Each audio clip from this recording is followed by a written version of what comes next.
আমি সুপ্রতিম মিত্রের বাবা।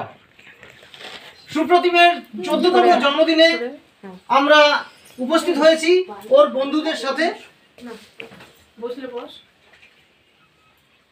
সুপ্রতিমকে আমার তরফ থেকে কিছুই দেওয়ার নেই। আজ আমি শুধু ওর কাছে কিছু চাইছি।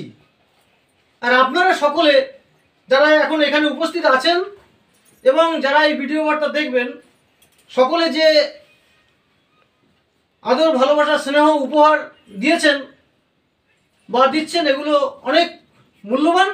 কিন্তু আমার তরফ থেকে ওর কাছে এটাই দাবি, সুপ্রতিমকে নিয়ে যেন সকলে একদিন মনে করে যে ওটা আমার ঘরের ছেলে হলে ভালো হতো।